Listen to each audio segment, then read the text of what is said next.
Saludos. ¿Desde qué parte del mundo nos ves? Cuéntanoslo en los comentarios. Nos encantará saberlo. Además, puedes apoyarnos gratuitamente dando me gusta y suscribiéndote al canal. En el corazón de la monarquía más antigua del mundo, el trono de Crisantemo, nació una princesa destinada a reinar. Aiko, la única hija del emperador Naruhito, personificaba la esperanza de una nueva era. Sin embargo, una ley ancestral, forjada en un pasado de samuráis y shogunes, le niega su derecho de nacimiento por una única razón: ser mujer. Esta es la historia de una princesa preparada para gobernar. La inmensa presión que casi destruye a su madre, la emperatriz Masako, y la encrucijada de una nación atrapada entre la tradición milenaria y un futuro inevitable. Antes de que las leyes de los hombres silenciaran su derecho, el trono del Crisantemo no era ajeno a la autoridad de una mujer. En los albores de la historia japonesa, entrelazada con el mito y la leyenda, la línea de sucesión imperial fluía a través de venas tanto femeninas como masculinas. La crónica más antigua de Japón, el Kojiki, nos habla de la diosa del sol Amaterasu, la ancestro divina de la familia imperial, estableciendo un precedente celestial para el poder femenino. Esta no era una mera alegoría. Se tradujo en una realidad tangible. Entre los siglos VI y VIII, Japón fue testigo del reinado de 8 emperatrices reinantes, mujeres que no eran simples regentes o consortes, sino soberanas por derecho propio. La primera emperatriz registrada, Suiko, ascendió al trono en el año 593. Durante su reinado de 35 años, el budismo se consolidó como una fuerza cultural y política, y se establecieron relaciones diplomáticas con China, sentando las bases de la estructura estatal japonesa. Más tarde, emperatrices como Kogyoku y Jito demostraron ser estrategas políticas y líderes formidables. La emperatriz Jito, en particular, fue una figura monumental a finales del siglo VII. Supervisó la implementación del fundamental Código Taihō, un sistema de leyes administrativas y penales que definió el gobierno japonés durante siglos, y estableció la primera capital permanente en Fujiwara-kyo. Estas mujeres no gobernaban a pesar de su género. Su legitimidad era incuestionable. Lideraron ejércitos, promulgaron leyes y forjaron el destino de una nación. Eran la prueba viviente de que el linaje imperial, considerado sagrado e ininterrumpido, no dependía exclusivamente de un heredero varón. Este era el Japón antiguo, un mundo donde el poder imperial tenía rostro de mujer, una historia que sería convenientemente olvidada y deliberadamente reescrita. El antiguo legado de las emperatrices reinantes llegó a un abrupto y definitivo final en el siglo XIX. La restauración Meiji, iniciada en 1868, fue un terremoto político y social que buscaba transformar a Japón de una sociedad feudal aislada a una potencia industrial moderna capaz de competir con las naciones de Occidente. En esta febril carrera por la modernización, los líderes Meiji miraron hacia Europa, adoptando tecnologías, sistemas militares y, crucialmente, modelos constitucionales. La monarquía prusiana, con su estricta estructura patriarcal y su ley sálica que prohibía a las mujeres heredar el trono, se convirtió en la principal fuente de inspiración para la nueva casa imperial japonesa. Así, en 1889, se promulgó la Ley de la Casa Imperial, un documento que cinceló en piedra una nueva realidad para las mujeres del trono del Crisantemo. Su artículo primero era inequívoco y demoledor. El trono imperial de Japón será sucedido por descendientes varones del linaje imperial. Con una sola frase, más de 1000 años de historia y precedentes fueron borrados. Las mujeres, que alguna vez fueron soberanas, quedaron relegadas a un papel secundario y de apoyo, destinadas a ser consortes, madres de futuros emperadores, pero nunca emperadoras por derecho propio. Esta decisión no fue una reafirmación de la tradición japonesa, sino una ruptura radical con ella.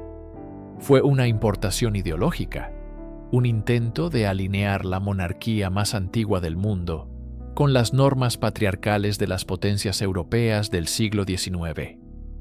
Se argumentó que una línea de sucesión estrictamente masculina garantizaría la estabilidad y evitaría las disputas que podrían surgir a través de los matrimonios de las emperatrices. El resultado fue la creación de una jaula dorada, un sistema rígido que un siglo después llevaría a la familia imperial a una crisis existencial sin precedentes. Mucho antes de que el mundo la conociera como la princesa heredera Masako, existió Masako Owada, una mujer destinada a conquistar el mundo de la diplomacia internacional. Nacida en una familia de élite, su padre era un diplomático de alto rango y futuro juez de la Corte Internacional de Justicia. Su infancia fue un mosaico de culturas y lenguajes, viviendo entre Moscú, Nueva York y Tokio. Esta exposición global forjó una mente brillante y cosmopolita. Se graduó con honores en economía de la Universidad de Harvard, continuó sus estudios en la Universidad de Oxford y perfeccionó su formación en la Universidad de Tokio. Su dominio de múltiples idiomas, incluyendo japonés, inglés, francés, ruso y alemán, era tan solo una de las herramientas en su formidable arsenal intelectual. En 1987, Masako Owada superó un examen de ingreso increíblemente competitivo para unirse al prestigioso Ministerio de Asuntos Exteriores de Japón, un bastión tradicionalmente masculino. Su ascenso fue meteórico. Rápidamente se ganó la reputación de ser una negociadora tenaz, una analista aguda y una diplomática con un futuro sin límites. Trabajó en temas complejos de política comercial con Estados Unidos y fue asignada a la delegación japonesa en la OCDE en París. Masako no era solo una mujer con una carrera, era una fuerza de la naturaleza en un campo dominado por hombres, una representante de una nueva generación de mujeres japonesas, educadas, independientes y ambiciosas. Su vida era un lienzo de posibilidades infinitas, un camino que ella misma estaba trazando con determinación y éxito. Sin embargo, en ese camino se cruzó un destino que nadie, y menos ella, podría haber anticipado.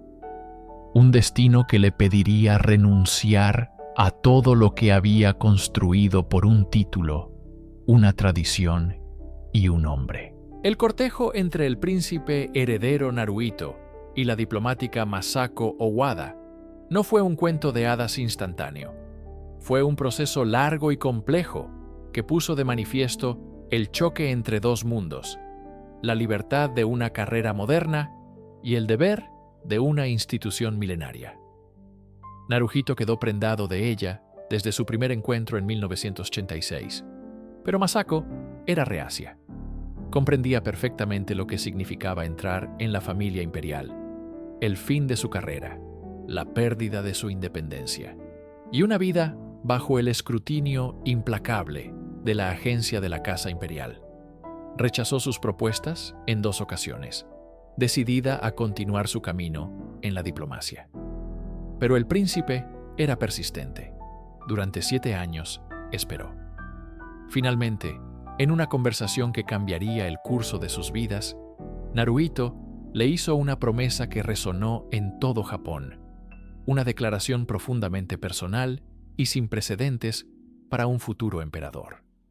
Le dijo: «Puede que tengas muchos miedos y preocupaciones al unirte a la Casa Imperial, pero te protegeré de todo ello durante toda mi vida». Esa promesa, la de un hombre que ofrecía ser su escudo contra las presiones de una de las monarquías más rígidas del mundo, fue lo que finalmente la convenció. El 9 de junio de 1993, Japón celebró la boda del siglo. Millones de personas salieron a las calles para ver a la pareja en su procesión, vestidos con intrincados trajes ceremoniales. Parecía el comienzo de una nueva era, la unión de la tradición y la modernidad. Masako, la brillante diplomática, traía una perspectiva global al palacio. Sin embargo, tras el esplendor de la ceremonia, la realidad se impuso rápidamente. La promesa de protección de Naruhito estaba a punto de ser puesta a prueba, y sobre los hombros de Masako recayó una presión abrumadora e inmediata, la de cumplir con su deber principal, un deber que la ley Meiji había impuesto a todas las mujeres imperiales: producir un heredero varón. Tras la boda de ensueño, el velo de la fantasía se desvaneció rápidamente para la princesa Masako.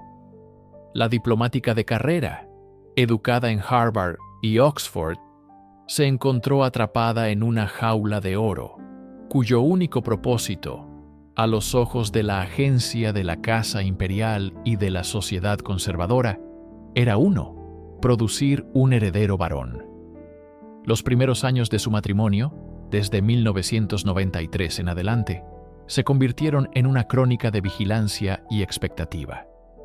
Cada aparición pública era escudriñada, no por su intelecto o su gracia, sino por cualquier signo de embarazo. La prensa, que antes la celebraba como un soplo de aire fresco, se volvió intrusiva y a menudo cruel. El viaje que le prometieron, ser una embajadora moderna para Japón, fue reemplazado por un deber singular y arcaico. La agencia de la Casa Imperial, la Kunaicho, controlaba cada aspecto de su vida, limitando sus viajes al extranjero y sus interacciones. Su agenda no era la de una diplomática, sino la de una futura madre del próximo emperador. La presión alcanzó un punto de quiebre en diciembre de 1999.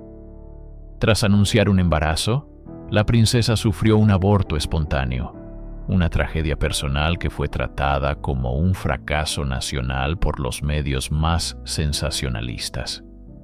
Este evento devastador no generó compasión, sino que intensificó la presión. El reloj biológico de la princesa se convirtió en un tema de debate público. La alegría y la promesa de su unión con el príncipe heredero Naruhito se habían transformado en una pesada carga, una vigilia interminable que estaba minando silenciosamente su espíritu y su salud. El crisantemo, símbolo de la familia imperial, comenzaba a mostrar sus espinas. Después de casi una década de angustiosa espera y una tragedia personal, el Palacio Imperial anunció finalmente la noticia que todo Japón anhelaba. La princesa heredera Masako estaba embarazada. La nación contuvo la respiración. La especulación sobre el sexo del bebé fue implacable, pero por debajo de todo, existía una genuina esperanza de felicidad para la pareja. El 1 de diciembre de 2001, las campanas de la celebración sonaron en todo el país. En el hospital de la agencia de la Casa Imperial en Tokio, nacía una niña sana, la primera y única hija del príncipe heredero Naruhito y la princesa Masako. Una semana después, en una ceremonia tradicional, se reveló su nombre: Aiko, un nombre elegido personalmente por sus padres, compuesto por los kanjis de amor y niño, que juntos significan una persona que ama a los demás. Su título formal sería Princesa Toshi, que se traduce como una persona que respeta a los demás. Los nombres eran una declaración de intenciones, un deseo de sus padres de que su hija creciera con bondad y compasión, lejos de las frías y calculadoras presiones de la sucesión. Las imágenes de la pareja saliendo del hospital mostraron a un Naruhito radiante y a una Masako visiblemente emocionada y aliviada, sosteniendo a su hija. Para el público, Era un momento de pura alegría. La familia imperial tenía una nueva generación, una adorable princesa que cautivó inmediatamente los corazones de la gente. Por un breve y dulce instante, el género del bebé no pareció importar. Solo importaba la felicidad de la familia y el futuro que esta pequeña niña representaba. El nacimiento de la princesa Aiko desató una ola de afecto popular sin precedentes. Japón, una nación que a menudo se percibe como reservada, se enamoró colectivamente de la nueva princesa. Las tiendas se llenaron de mercancía conmemorativa y los medios de comunicación publicaban cada nueva fotografía de la niña con adoración. Las imágenes de un padre devoto, el príncipe Naruhito, jugando con su hija, y de una madre, la princesa Masako, sonriendo con una genuina calidez que no se le había visto en años, parecían señalar el comienzo de una nueva era feliz para la pareja. Sin embargo, esta alegría nacional tenía un trasfondo oscuro e ineludible. El nacimiento de Aiko, en lugar de resolver la crisis de sucesión, la llevó a un punto crítico. La ley de la Casa Imperial de 1947, impuesta durante la ocupación estadounidense de la posguerra, establece una sucesión estrictamente agnaticia, es decir, solo los varones descendientes de la línea paterna pueden ascender al trono del crisantemo. La historia de Japón estaba repleta de emperatrices reinantes, 8 en total, pero esta tradición había sido abolida. Con el nacimiento de Aiko, el debate estalló en la arena política y social. ¿Debía Japón, una de las democracias más modernas del mundo, mantener una ley de sucesión anacrónica que discriminaba por género? Encuestas de opinión mostraban un apoyo abrumador, a menudo superior al 80%, a favor de permitir que una mujer se convirtiera en emperatriz. El primer ministro de la época, Junichiro Koizumi, se mostró favorable a la reforma. La princesa Aiko, aún siendo una bebé, se convirtió sin quererlo en el símbolo de una batalla cultural entre la tradición y la modernidad. Un debate que definiría su futuro y el de la monarquía más antigua del mundo. La alegría que trajo el nacimiento de Aiko no fue un bálsamo duradero para las heridas de la princesa Masako. La presión no desapareció, simplemente mutó. La pregunta ya no era ¿cuándo tendrá un hijo?, sino ¿cuándo tendrá un hijo varón? Cada mes que pasaba sin un nuevo anuncio de embarazo, aumentaba la tensión. La breve tregua había terminado y la implacable maquinaria de la agencia de la Casa Imperial reanudó su vigilancia. A principios de 2004, el mundo exterior comenzó a notar un cambio drástico. La princesa Masako, que ya había reducido sus apariciones, desapareció casi por completo de la vida pública. En mayo de ese año, en una rueda de prensa antes de un viaje a Europa, el príncipe Naruhito hizo una declaración explosiva y sin precedentes. Denunció que había habido movimientos para negar la carrera y la personalidad de Masako, una crítica velada pero inequívoca a la rígida burocracia de la Kunaicho. Confirmó que su esposa estaba completamente agotada por intentar adaptarse a la vida imperial. Finalmente, llegó el diagnóstico oficial. Masako sufría un trastorno de adaptación, un término clínico que apenas lograba ocultar la profunda depresión y ansiedad provocadas por años de acoso institucional y la anulación de su identidad. La brillante diplomática, la mujer que había renunciado a todo por amor y por su país, se había roto bajo el peso insoportable del deber. Su enfermedad silenciosa se convirtió en la prueba más cruda del coste humano de las tradiciones imperiales. Una tragedia personal que se desarrollaba a puerta cerrada, mientras el debate sobre el futuro de su hija se libraba en público. Tras el nacimiento de la princesa Aiko en 2001, Japón se enfrentó a una encrucijada constitucional y cultural sin precedentes en la era moderna. La ausencia de un heredero varón en la línea directa al trono del crisantemo no era solo un asunto familiar para los príncipes herederos, Naruhito y Masako. Se convirtió en una crisis nacional. La ley de la Casa Imperial de 1947, impuesta durante la ocupación estadounidense de la posguerra, estipulaba una sucesión estrictamente agnaticia, es decir, solo los hombres descendientes por línea paterna del emperador podían heredar el trono. Esta ley había borrado siglos de historia en los que Japón había sido gobernado por 8 emperatrices reinantes, como la emperatriz Suiko en el siglo VI o la emperatriz Go Sakuramachi en el XVIII. La presión sobre la princesa Masako para producir un varón había sido inmensa y públicamente cruel, pero el nacimiento de Aiko canalizó esa energía hacia una pregunta fundamental. ¿Era hora de cambiar la ley? El debate se apoderó de la dieta, los medios de comunicación y las conversaciones cotidianas. Las encuestas de opinión mostraban un apoyo abrumador, a menudo superior al 80%, a favor de permitir que una mujer ascendiera al trono. El popular primer ministro Junichiro Koizumi, un modernizador, estableció un panel de expertos en 2004 para estudiar la posibilidad de reformar la ley de sucesión. El informe del panel, publicado en 2005, recomendó formalmente enmendar la ley para permitir la primogenitura absoluta, donde el primogénito, independientemente de su género, heredaría el trono.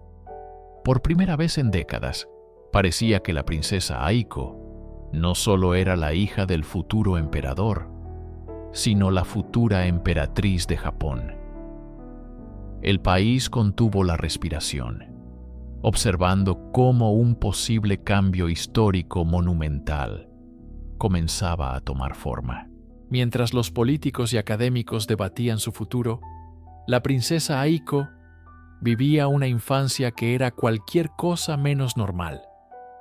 Cada uno de sus pasos, desde sus primeras palabras hasta su primer día en el jardín de infancia de Gakushuin, era meticulosamente documentado y analizado por la prensa y el público. Crecía dentro de los muros del Palacio de Togu, un entorno de privilegio inmenso pero también de un aislamiento asfixiante. La agencia de la Casa Imperial, la Kunaicho, un organismo conservador y poderoso, dictaba casi todos los aspectos de su vida. El protocolo regía sus apariciones, su vestimenta, sus interacciones y su educación. A diferencia de otros niños, sus compañeros de juego eran cuidadosamente seleccionados y sus salidas eran eventos de estado que requerían una planificación logística y de seguridad masiva. Las cámaras la seguían constantemente, capturando imágenes que eran distribuidas como postales oficiales de una vida perfecta. Aiko, sonriendo con su uniforme escolar. Aiko saludando tímidamente desde un balcón. Aiko participando en ceremonias tradicionales. Sin embargo, detrás de esta fachada de serenidad, se encontraba la realidad de una niña consciente de su singularidad y de las expectativas que pesaban sobre ella. Sus padres, Naruhito y Masako, hicieron un esfuerzo consciente por brindarle una cría menosa y amorosa, protegiéndola en la medida de lo posible de la rigidez del protocolo. Se esforzaron por darle experiencias normales, como visitas a parques o eventos deportivos, pero la sombra del trono del crisantemo y el debate sobre su lugar en él siempre estaban presentes. Esta infancia bajo el microscopio imperial la preparaba para un deber que quizás nunca cumpliría, moldeándola en la figura pública que Japón esperaba ver, mientras la niña real permanecía oculta a la vista de todos. En marzo de 2010, La burbuja de perfección imperial que rodeaba a la princesa Aiko estalló de la manera más dolorosa y pública. La agencia de la Casa Imperial hizo un anuncio sin precedentes que conmocionó a la nación. La princesa, de 8 años, había dejado de asistir a la escuela primaria Gakushuin debido a una profunda ansiedad causada por el trato rudo de algunos compañeros de clase. La noticia reveló una vulnerabilidad que nadie asociaba con la familia imperial. De repente, la princesa no era solo un símbolo, sino una niña asustada, víctima de acoso escolar. Este incidente abrió una fisura en la impenetrable fachada de la monarquía, mostrando al mundo que ni los muros del palacio ni el estatus imperial podían proteger a una niña de un trauma tan común y devastador. La princesa Masako, que había luchado durante años contra sus propios problemas de salud mental derivados de la presión imperial, reaccionó como una madre protectora. Comenzó a acompañar a Aiko a la escuela, sentándose en un salón especial para estar cerca de ella durante las clases. Una medida que, aunque comprensible desde el punto de vista maternal, fue criticada por algunos sectores conservadores como una desviación del protocolo. El episodio del acoso escolar humanizó a Aiko a los ojos del público japonés. La gente vio el costo real y personal de una vida vivida bajo un escrutinio implacable. La herida visible de la princesa se convirtió en un símbolo de las presiones invisibles que ella y su madre soportaban. Este evento no solo afectó su educación y bienestar personal, sino que también intensificó el debate sobre el papel de la familia imperial en la sociedad moderna y la capacidad de sus antiguas tradiciones para criar a un niño en un mundo complejo y, a veces, cruel. Mientras la princesa Aiko navegaba por los desafíos de su infancia y la nación contemplaba un futuro con una emperatriz reinante, un evento inesperado alteró drásticamente el curso de la historia imperial. En febrero de 2006, la Casa Imperial anunció que la princesa Kiko, esposa del príncipe Akishino, el hermano menor de Naruhito, estaba embarazada. La noticia detuvo en seco el debate político sobre la sucesión. El primer ministro Koizumi, que se había preparado para presentar la legislación que permitiría a Aiko ascender al trono, archivó los planes, declarando que sería prudente esperar el resultado del embarazo. La nación entera contuvo la respiración. La posibilidad de que naciera un varón después de más de 4 décadas sin uno en la familia imperial era inmensa. El 6 de septiembre de 2006, la princesa Kiko dio a luz a un niño, el príncipe Hisahito. Su nacimiento fue celebrado en todo Japón con un alivio palpable por parte de los tradicionalistas y la élite política conservadora. Para ellos, la crisis de sucesión había terminado. El orden natural, el de la primogenitura agnaticia, había sido restaurado por el destino. De la noche a la mañana, el debate sobre la reforma de la ley de sucesión se evaporó. Los paneles se disolvieron, los proyectos de ley se guardaron, y la abrumadora opinión pública a favor de una emperatriz Aiko fue convenientemente ignorada. El nacimiento de su primo pequeño, un evento de alegría para la familia, se convirtió en el momento que selló el destino de Aiko. Dejó de ser la heredera potencial para convertirse en la segunda en la línea de sucesión, detrás de su tío y su primo. El camino hacia el trono, que parecía abrirse para ella, se cerró abrupta y definitivamente. Justo cuando el debate sobre la sucesión imperial alcanzaba su punto álgido, con un panel de expertos a punto de recomendar formalmente la primogenitura absoluta al primer ministro Junichiro Koizumi, el destino intervino. El 6 de septiembre de 2006, La princesa Kiko, esposa del príncipe Fumihito, dio a luz a un varón, el príncipe Hisahito. Fue el primer heredero masculino nacido en la familia imperial en 41 años. Para los tradicionalistas y el ala conservadora del gobierno, fue un milagro, una señal divina de que la antigua línea patrilineal debía ser preservada a toda costa. La noticia fue recibida con una oleada de alivio en los círculos del poder. De la noche a la mañana, la urgencia de reformar la ley de la Casa Imperial se evaporó. El panel de expertos fue discretamente disuelto y sus recomendaciones archivadas.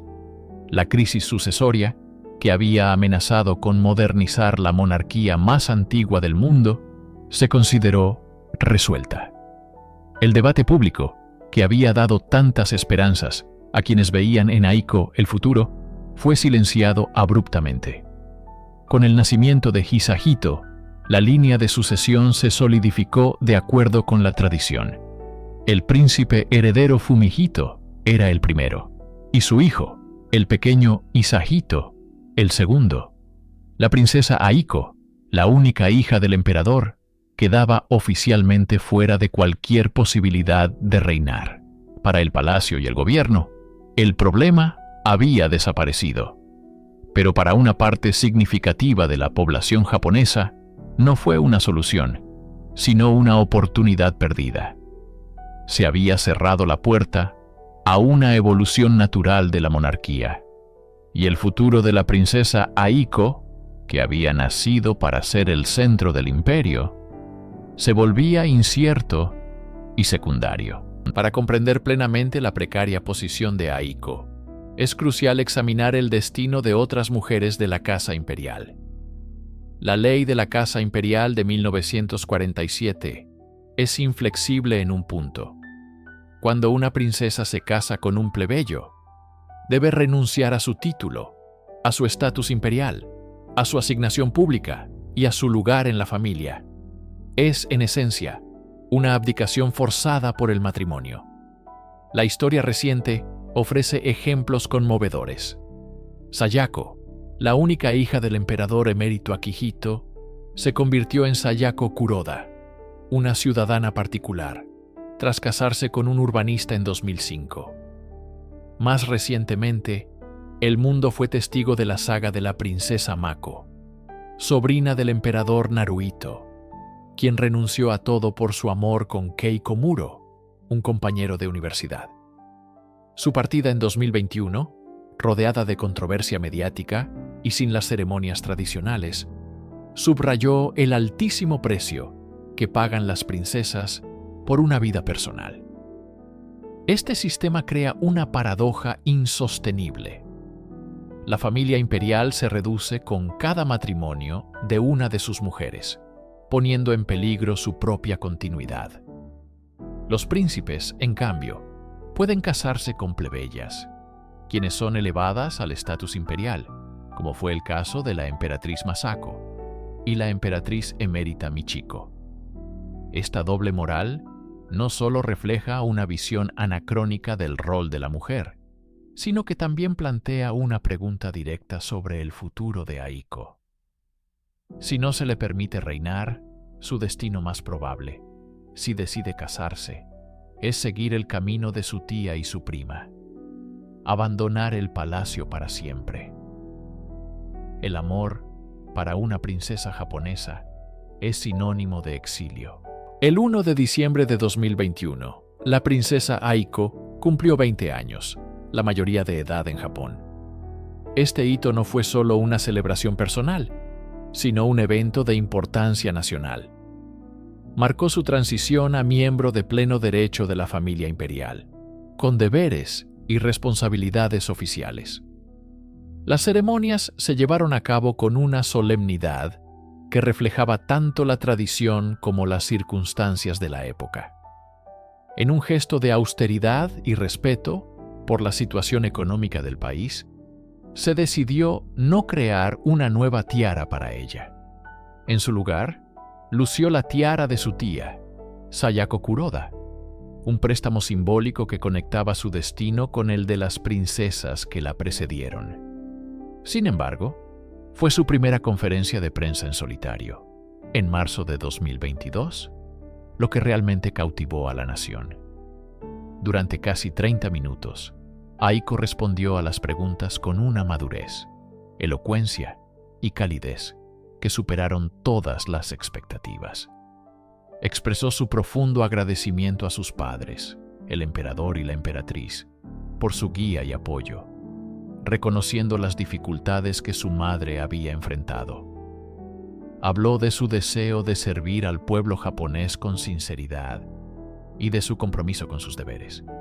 Su compostura era impecable, su sonrisa genuina y sus respuestas cuidadosamente consideradas. Para muchos japoneses, esta no era la niña tímida que había sufrido acoso escolar. Era una joven mujer preparada, inteligente y digna. La conferencia de prensa no solo fue su presentación formal a la sociedad, sino que reavivó con fuerza el debate sobre su futuro. El público vio en ella no solo a una princesa, sino a una emperatriz en potencia. Mientras la agencia de la Casa Imperial y los políticos conservadores se aferran a la tradición patrilineal, ignoran una realidad abrumadora. El pueblo japonés está listo para una emperatriz. Encuesta tras encuesta, realizadas por los medios de comunicación más respetados del país como Kyodo News, Mainichi Shimbun y la cadena pública NHK, muestran un consenso asombroso. Consistentemente, entre el 80% y el 85% de la población apoya la idea de reformar la ley para permitir que una mujer ascienda al trono del crisantemo. Este apoyo no es un fenómeno nuevo ni una moda pasajera. Ha sido una constante durante más de 2 décadas. El sentimiento público trasciende las líneas políticas, generacionales y de género. Los japoneses ven en la sucesión femenina no una ruptura radical, sino una evolución lógica y necesaria para una monarquía que debe reflejar la sociedad del siglo XXI. Ven a la princesa Aiko como una figura capaz, bien educada y directamente descendiente del emperador actual, lo que para muchos la convierte en la heredera más legítima. Este masivo apoyo popular crea una profunda desconexión con la élite gobernante. Mientras el público ve pragmatismo y justicia, una pequeña pero influyente facción de legisladores y asesores del palacio ve una amenaza a una línea de sucesión ininterrumpida de 2600 años, una afirmación que muchos historiadores consideran más mitológica que fáctica. La voluntad del pueblo es clara y contundente, pero choca contra el muro de la burocracia imperial y el tradicionalismo político. La pregunta que flota en el aire es si la democracia japonesa permitirá que la voz de la inmensa mayoría sea finalmente escuchada, o si el destino de Aiko será decidido por una minoría aferrada al pasado. Mientras el debate público sobre la sucesión de la princesa Aiko ganaba tracción, una fuerza formidable y profundamente arraigada en la sociedad japonesa se movilizaba en las sombras y a plena luz. No se trataba de un solo grupo, sino de una poderosa coalición de intereses conservadores decididos a preservar la línea de sucesión patrilineal a cualquier costo. El epicentro de esta resistencia era la agencia de la Casa Imperial, la Kunaicho, un organismo burocrático y enigmático encargado de todos los asuntos de la familia. Para muchos de sus funcionarios, el protocolo y la tradición no eran meras directrices, sino dogmas sagrados. La idea de una emperatriz reinante era vista como una ruptura radical con una herencia de 2600 años, una amenaza a la esencia misma del trono del crisantemo. Junto a ellos se alinearon influyentes políticos del Partido Liberal Democrático, el partido gobernante durante la mayor parte de la historia de la posguerra en Japón. Figuras como Shinzo Abe, aunque inicialmente parecieron abiertas al debate, finalmente se convirtieron en baluartes de la tradición. Argumentaban que la legitimidad del emperador provenía de una línea de sangre masculina ininterrumpida que se remontaba al mítico emperador Jimmu. Permitir que una mujer ascendiera al trono, en su opinión, rompería este vínculo sagrado y debilitaría la institución. Organizaciones nacionalistas y sintoístas también jugaron un papel crucial, enmarcando el debate no como una cuestión de igualdad de género, sino como una defensa de la identidad cultural única de Japón frente a las influencias occidentales. Para ellos, la familia imperial no era una monarquía constitucional moderna, sino el símbolo viviente del alma de la nación, un alma que debía permanecer inalterada. Esta oposición no necesitaba ganar debates televisivos. Operaba en los pasillos del poder, influyendo en la legislación y moldeando la opinión de la élite. Su victoria se consolidó no con un argumento aplastante, sino con una táctica de dilación que esperó un milagro: el nacimiento de un heredero varón. El 1 de mayo de 2019, con la ascensión de Naruhito al trono del crisantemo, el mundo contuvo la respiración, no solo por el nuevo emperador, sino por su emperatriz.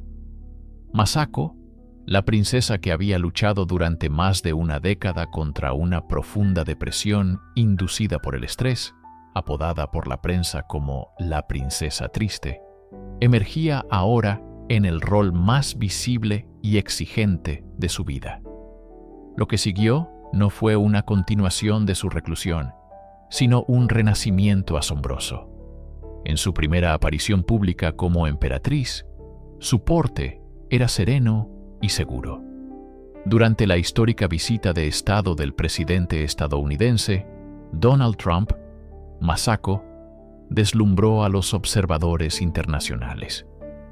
Conversando fluidamente en inglés con la primera dama, demostró la destreza diplomática que había sido una de las razones por las que el entonces príncipe heredero Naruhito se había enamorado de ella.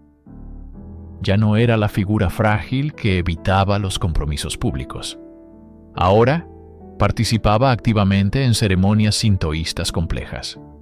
Recibía a dignatarios extranjeros y viajaba junto a su esposo, irradiando una gracia y una calidez que parecían genuinas. Este cambio no fue una curación milagrosa, sino el resultado de años de recuperación y, crucialmente, del apoyo inquebrantable de su marido. Naruhito había prometido protegerla toda su vida, y como emperador, creó un entorno en el que ella podía prosperar en sus propios términos. La presión por producir un heredero varón había desaparecido, reemplazada por un nuevo propósito. Su transformación fue un poderoso testimonio de resiliencia personal. Para el pueblo japonés, ver a su emperatriz superar una adversidad tan pública y personal fue profundamente inspirador. Masako no cambió el sistema, pero encontró la manera de redefinir su lugar dentro de él, convirtiéndose en un símbolo de esperanza y fortaleza, demostrando que incluso dentro de los muros dorados del palacio, el espíritu humano podía encontrar la forma de florecer. El nacimiento del príncipe Hisahito en 2006 silenció el debate sobre la sucesión, pero no resolvió el problema fundamental que enfrenta la monarquía más antigua del mundo. Simplemente lo pospuso una generación. Hoy, el futuro de la Casa Imperial de Japón pende de un hilo extraordinariamente delgado: la vida de un solo joven. La línea de sucesión actual es alarmantemente corta. Después del emperador Naruhito está su hermano, el príncipe heredero Akishino, y después de él, su único hijo, el príncipe Hisahito. No hay más herederos varones en la generación más joven. Esto crea una situación de una fragilidad sin precedentes. Toda la continuidad de una institución de milenios descansa sobre los hombros de un adolescente, sometido a una presión inimaginable. ¿Qué pasaría si Hisahito decidiera no casarse? ¿O si no tuviera hijos varones? La monarquía se enfrentaría a un precipicio existencial. La ley actual agrava el problema. La ley de la Casa Imperial de 1947 estipula que las princesas pierden su estatus imperial y sus títulos al casarse con un plebeyo. Esto ha provocado una drástica disminución en el número de miembros de la familia imperial. La princesa Aiko, al igual que sus primas, la ex princesa Mako y la princesa Kako, se enfrentan a un futuro en el que deben elegir entre el deber familiar y una vida personal. Si se casan por amor, dejarán de ser parte de la familia que han servido toda su vida, reduciendo aún más el número de miembros activos para llevar a cabo los deberes públicos. Se han propuesto soluciones parciales, como permitir que las mujeres conserven su estatus después del matrimonio, para crear nuevas ramas familiares, o incluso permitir la adopción de varones de las antiguas ramas de la nobleza.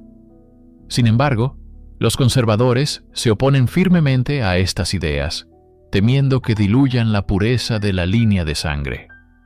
Así, la monarquía japonesa se encuentra en una encrucijada, atrapada entre una tradición inflexible y una realidad demográfica insostenible. El problema no ha desaparecido, simplemente espera, proyectando una larga sombra de incertidumbre sobre el futuro del trono del crisantemo. La princesa Aiko nunca se sentará en el trono del crisantemo. La historia registrará que la ley no se modificó a tiempo, que la tradición prevaleció sobre el clamor popular por el cambio. Sin embargo, su verdadero legado no se mide por la corona que no llevará, sino por la conversación que su existencia obligó a toda una nación a tener. Aiko se ha convertido, sin buscarlo, en el símbolo de un Japón moderno que lucha con su pasado. Su vida ha sido un espejo que refleja las profundas contradicciones de una sociedad que es, por un lado, una potencia tecnológica y económica global, y por otro, una cultura anclada en jerarquías y roles de género ancestrales. Su popularidad entre el público japonés es innegable. La ven como una joven inteligente, digna y moderna, perfectamente capaz de liderar. Para millones de japoneses, especialmente las mujeres, ella representa la posibilidad de un futuro más igualitario. El hecho de que se le negara la oportunidad de reinar debido a su género es una disonancia que resuena profundamente en una sociedad donde las mujeres todavía luchan por romper el techo de cristal en la política y los negocios. Aunque ya no es la heredera directa, Aiko ha asumido sus deberes imperiales con una gracia y seriedad que le han ganado aún más respeto. Al completar sus estudios en literatura japonesa y participar en ceremonias oficiales, demuestra un compromiso inquebrantable con la institución que la relegó. Su historia es la de un cambio postergado. La crisis de sucesión no se ha resuelto, y la pregunta sobre el papel de las mujeres en la monarquía volverá a surgir inevitablemente. Cuando eso suceda, el precedente del debate en torno a Aiko será ineludible. Su legado, por lo tanto, es una semilla plantada en la conciencia nacional. Es la pregunta latente: ¿por qué no ella? Una pregunta que seguirá resonando en los pasillos del Palacio Imperial y en los corazones del pueblo japonés, esperando el día en que la tradición finalmente ceda ante el inexorable avance del tiempo.